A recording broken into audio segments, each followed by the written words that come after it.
in Congress, July 4th, 1776, the unanimous declaration of the 13 United States of America. When, in the course of human events, it becomes necessary for one people to dissolve the political bands which have connected them with another, and to assume among the powers of the earth the separate and equal station to which the laws of nature and of nature's God entitle them, a decent respect to the opinions of mankind requires that they should declare the causes which impel them to the separation. We hold these truths to be self-evident, that all men are created equal, that they are endowed by their Creator with certain unalienable rights, that among these are life,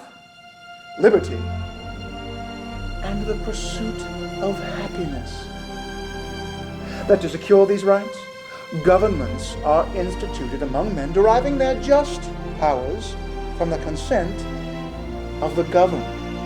That whenever any form of government becomes destructive of these ends, it is the right of the people to alter or to abolish it, and to institute new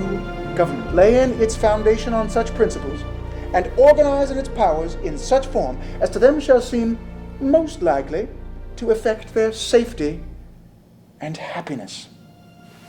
Prudence, indeed, will dictate that governments long established should not be changed for light and transient causes, and accordingly all experience hath shown that mankind are more disposed to suffer,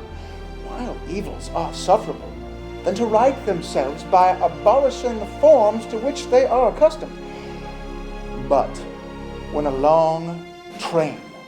of abuses and usurpations, pursuing invariably the same object, evinces a design to reduce them under absolute despotism, it is their right,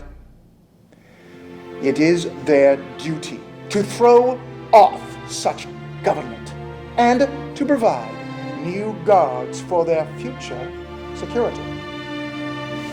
Such has been the patient sufferance of these colonies, and such is now the necessity which constrains them to alter their former systems of government. The history of the present King of Great Britain is a history of repeated injuries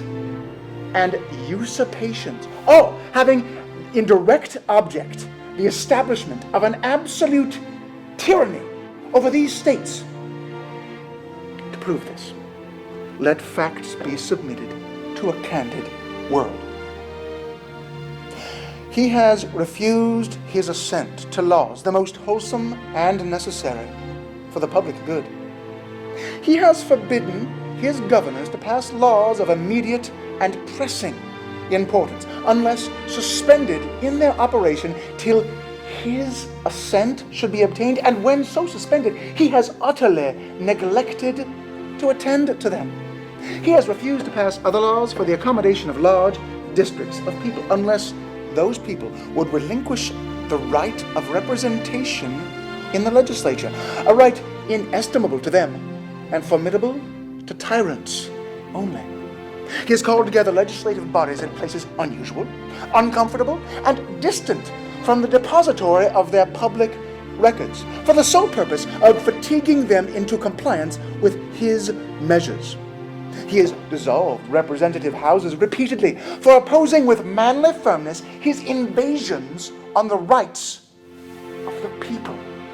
He has refused for a long time, after such dissolutions, to cause others to be elected, whereby the legislative powers, incapable of annihilation, have returned to the people at large for their exercise, the state remaining in the meantime exposed to all the dangers of invasion from without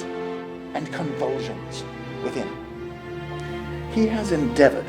to prevent the population of these states for that purpose, obstructing the laws for naturalization of foreigners,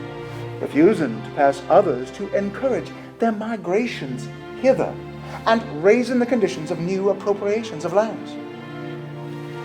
He has obstructed the administration of justice by refusing his assent to laws for establishing judiciary powers. He has made judges dependent on his will alone for the tenure of their offices and the amount and payment of their salaries.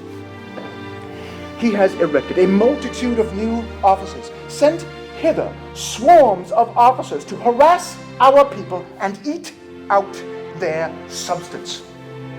He has kept among us, in times of peace, standing armies without the consent of our legislatures. He has affected to render the military independent of and superior to the civil power.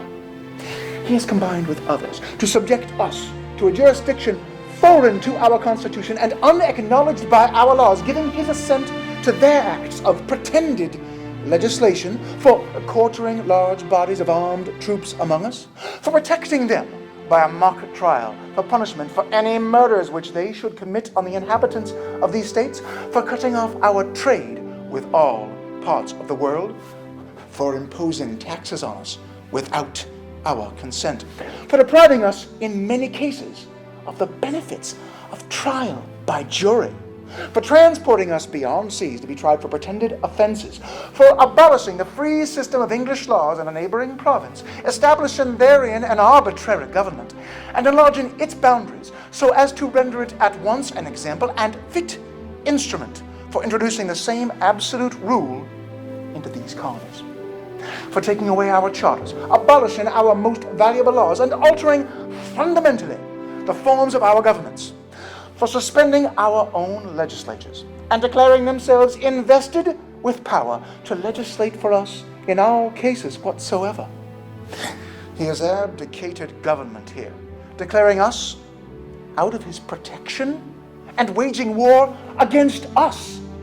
He has plundered our seas, ravaged our coasts, burnt our towns, and destroyed the lives of our people. He is at this time transporting large armies of foreign mercenaries to complete the works of death, desolation, and tyrannies already begun, with circumstances of cruelty and perfidy scarcely paralleled in the most barbarous ages, and totally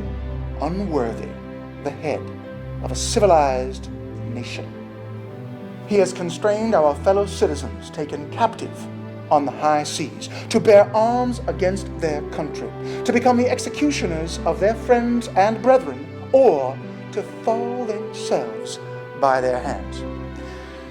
He has excited domestic insurrections among us, and has endeavored to bring on the inhabitants of our frontiers, the merciless Indian savages, whose known rule of warfare is an undistinguished destruction of all ages, sexes, and conditions. In every stage of these oppressions, we have petitioned for redress in the most humble terms. Our repeated petitions have been answered only by repeated injury. A prince whose character is thus marked by every act which may define a tyrant is unfit to be the ruler of a free people. Nor have we been wanting in attentions to our British brethren. We have warned them from time to time of attempts by their legislature to extend an unwarrantable jurisdiction over us. We have reminded them of the circumstances of our emigration and settlement here. We have appealed to their native justice and magnanimity,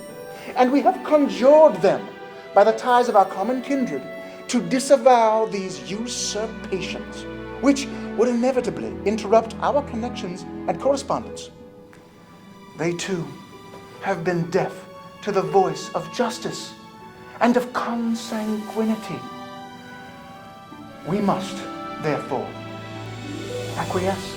in the necessity which denounces our separation, and hold them as we hold the rest of mankind, enemies in war, in peace, friends. We, therefore, the representatives of the United States of America, in General Congress assembled, appealing to the Supreme Judge of the world for the rectitude of our intentions, do, in the name and by the authority of the good people of these colonies, solemnly publish and declare